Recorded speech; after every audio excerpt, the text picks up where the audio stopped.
Hello students, जैसा कि मैंने कहा था कि मेरा अगला वीडियो बहुत खास होने वाला है।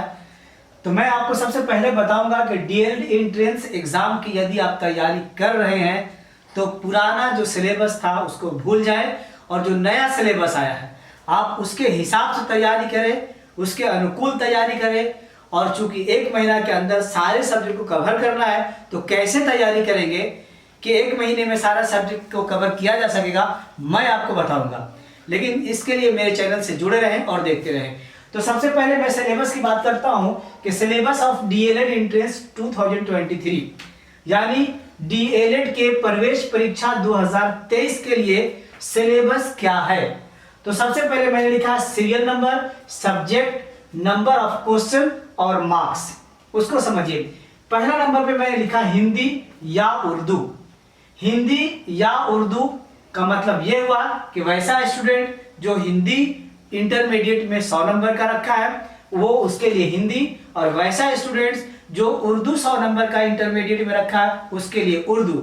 यदि किसी स्टूडेंट्स ने 50 हिंदी और 50 उर्दू रखा जो कि पहले चलता था तो वो अपने इच्छा के अनुसार हिंदी या उर्दू ले सकता है।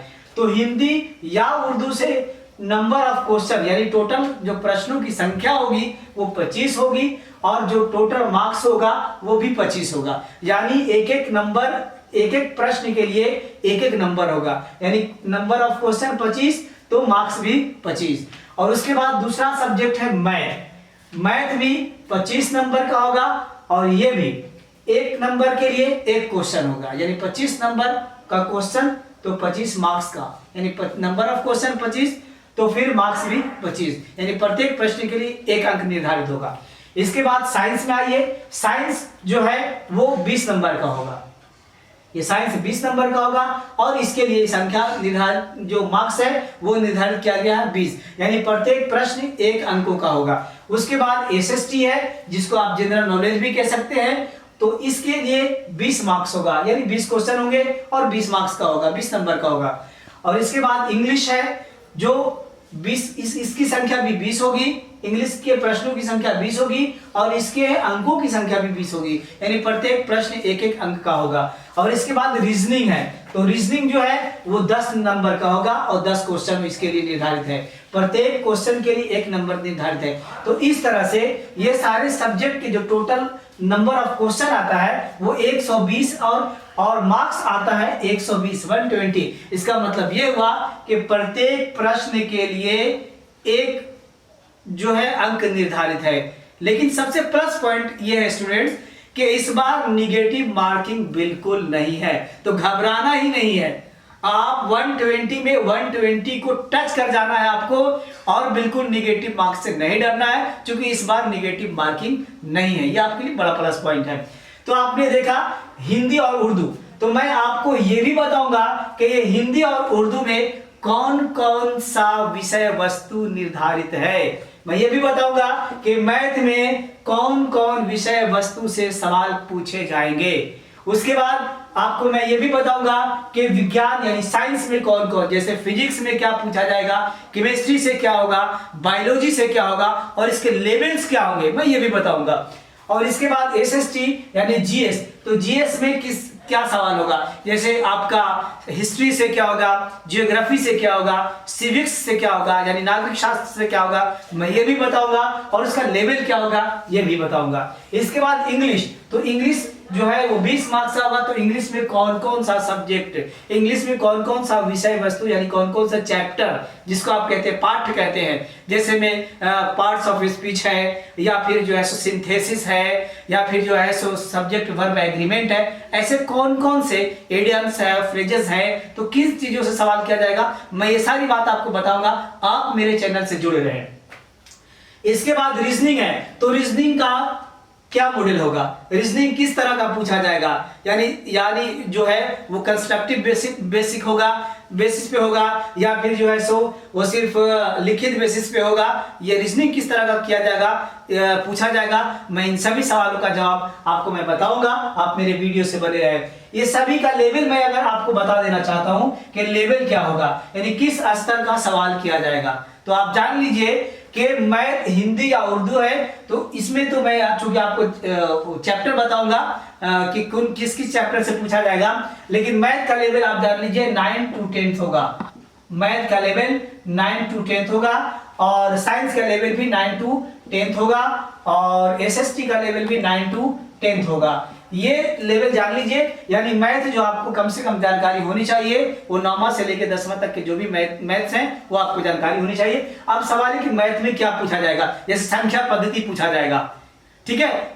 तो इन सभी चीजों के बारे में मैं आपको अपना अगले वीडियो में आपको बताऊंगा कि इन सभी जो है वो सब्जेक्ट के कौन कौन से चैप्टर से सवाल पूछे जाएंगे और इसको कैसे कवर करना है ये भी मैं आपको बताऊंगा। आप लगातार मेरे वीडियो पे बने रहें। और इसके बाद ये तीनों को जान लीजिए, मैथ जो है वो 9 to 10 लेवल का, साइंस 9 to 10 लेवल का, और एसएसटी 9 to 10 लेवल का। अब इसके बाद जो है सो इंग्लिश में ग्रामर से पूछे जाएंगे तो कौन कौन सा चैप्टर होगा ये मैं आपको अपना अगले वीडियो में बताऊंगा। क्योंकि मैंने कहा था कि दूसरा पॉइंट जो मेरा होगा वो दूसरा पॉइंट पे मैं बात कर लेता हूं, मेरिट लिस्ट किस तरह से तैयार किया जाता है। यानी जब आप एक शिक्षक बनने योग्य हो जाते हैं, आपने सारी अर्हता को पूरी आपने कर ली है, अब आप इंतजार कर रहे हैं कि मेरिट लिस्ट में शायद मेरा नाम भी आएगा, तो ये मेरिट लिस्ट तैयार होता कैसे है और आपको कहां पे विशेष ध्यान देना है मैं आपको बताता हूं इसी वीडियो में। तो जैसा कि आप जानते हैं कि मैंने अभी आपको कहा कि मैं इस वीडियो में आपको मेरिट लिस्ट यानी मेधा सूची के विषय में आपको बता रहा हूं। क्योंकि आपने सारी अर्हता पूरी कर ली है, आपने 10+2 भी 50% मार्क्स से कर लिया है, आपने डीएलएड का एंट्रेंस निकाल लिया, आपने डीएलएड का एडमिशन लेकर आपने डीएलएड के कोर्स को पूरा भी कर लिया 2 ईयर में, और उसके बाद आपने बीटेड या सीटेड भी कर लिया, और अब वैकेंसी के बाद आपने फॉर्म भर दिया। अब आप इंतजार कर रहे हैं मेधा सूची का, मेरिट लिस्ट का। तो ये मेधा सूची कैसे बनता है और कहां आपको विशेष ध्यान देना है मैं आपको बताता हूं। तो मेधा सूची तैयार होने के लिए सबसे पहले आपका जो मैट्रिक का जो अंक है, तो मैट्रिक का अंक का परसेंटेज, मैट्रिक का परसेंटेज इसमें, इसके बाद इंटर का परसेंटेज, इसके बाद जो आपने डीएलएड किया है इसका परसेंटेज, इन तीनों के परसेंटेज को एक साथ जोड़ दिया जाता है। कि सबसे पहले जो आपका मैट्रिक जो आपने किया है, किसी भी बोर्ड से आपने किया हो मैट्रिक, तो मैट्रिक में जो आपने परसेंटेज प्राप्त किया है, जैसे फॉर एग्जांपल मान लीजिए कि आपने 60% मैट्रिक में लाया, तो ये मैट्रिक का परसेंटेज। इंटर में जो आपने अंक लाया है, जो परसेंटेज आपका इंटर का, इससे मान लेते हैं आपने 58% इंटर में आपने लाया है मार्क्स। और उसके बाद डीएलएड, जो आपने डीएलएड 2 इयर्स का किया और उसका फाइनल जो एग्जाम हुआ उसका जो आपने परसेंटेज लाया है, मान लेते हैं 65% आपने लाया है डीएलएड में, तो इन तीनों के परसेंटेज को जोड़ दिया जाता है। जैसे फॉर एग्जांपल मैंने अभी कहा कि इसको हम लोग जोड़ के देख लेते हैं। 8 5 13 के 3 हाथ में 1, और 6 6 12, 12 5 17, 100, 6 6 12 5 17 और 1 18, 183। अब ये 183 जो मैट्रिक, इंटर, डीएलएड इन तीनों के जो परसेंटेज थे जिसको जोड़ा गया, जो प्राप्त हुआ उसको 3 से भाग दे दिया जाता है, यानी 3 से डिवाइड कर दिया जाता है। जैसे 3 छक 18 और 3 एकम 3, यानी कि आपका जो मेधा अंक बना, यानी मेरिट लिस्ट में जो आपका अंक बना, जिसको हम लोग कह सकते हैं मेधा अंक, तो आपका जो मेधा अंक बना वो आपका बना 61। अभी यहां तक के। अब सवाल ये है कि अब बच क्या रहा इसमें। जैसे मैंने कहा था कि अर्हता के लिए मैट्रिक, इंटर, डीएलएड, तो बच रहा आपका एक और बीटेड या सीटेड। तो बीटेड या सीटेड का सिस्टम ये है कि यदि बीटेड या सीटेड में आपने 70 मार्क्स प्राप्त किया है तो अंडर 70 मार्क्स आपको वेटेज मिलता है, वेटेज वो आपको 2 मिलता है। और यदि आपने बीटेड या सीटेड में एबव 70 प्राप्त किया है, यानी 70 प्लस प्राप्त किया परसेंटेज, तो आपको मिलता है 4 वेटेज। ठीक है, तो आपने देख लिया कि किस तरह से मेरिट लिस्ट बना आपका। तो सबसे पहले मैट्रिक का परसेंटेज, इंटर का परसेंटेज, डीएलएड का परसेंटेज जोड़ के 3 से भाग दे दिया गया, आपका मेरिट लिस्ट में मेधांक बना 61। ठीक है। अब आपने डीएलएड जो आपने जो किया है बीटेड या सीटेड, उसमें आप अगर 70% से नीचे आपने अंक लाया, ठीक है, 70% तक अंक लाया है, तो आपको कितना मिलेगा वेटेज 2। तो इसी 61 में ये 2 जो है वो आपको जुड़ जाएगा, यानी आपका हो गया 63। तो मेरिट लिस्ट में आपका परसेंटेज क्या हो गया 63। तो इस तरह से आपका जो है वो मेरिट लिस्ट आप बनता है। तो आप देखिए कि कहां कहां पे ध्यान रखना है। जैसे आपने तो मैट्रिक कर ही लिया, आपने इंटर भी कर लिया, अब आपका है डीएलएड। चूंकि ये अभी आपने नहीं किया, अभी चूंकि आप डीएलएड में एडमिशन लेने के लिए आप एंट्रेंस की तैयारी कर रहे हैं, तो अभी आपने डीएलएड नहीं किया। तो सबसे इंपॉर्टेंट बात यह है कि आपको डीएलएड में बेहतर मार्किंग करना होगा, ताकि आपको ये परसेंटेज आपको और ऊपर की तरफ बढ़े।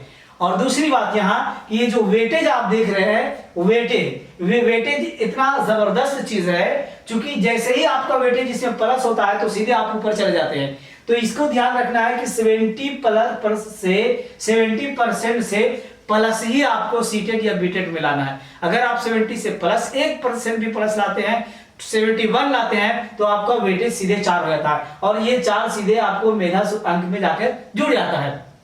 तो ध्यान रखेंगे कि आपको डीएलएड का परसेंटेज और वेटेज का जो परसेंटेज यानी बीटेड या सीटेड का परसेंटेज आपको बढ़ा लेना है, और डेफिनेटली आप एक सरकारी शिक्षक बनेंगे, ये मेरा आपसे वादा है। अगला वीडियो में हम आपको बताएंगे कि जो सब्जेक्ट था, जैसे मैंने अभी इस वीडियो में मैंने आपको बताया कि मैथ है तो साइंस है तो इससे इतने मार्क्स का है, जो सिलेबस मैंने बताया। तो अब अगला वीडियो में मैं आपको बताऊंगा कि किस सब्जेक्ट से कौन कौन सा चैप्टर पूछा जाएगा और इस चैप्टर को कम समय में कैसे कवर करेंगे। मिलते हैं अगला वीडियो में इसी वादे के साथ। धन्यवाद।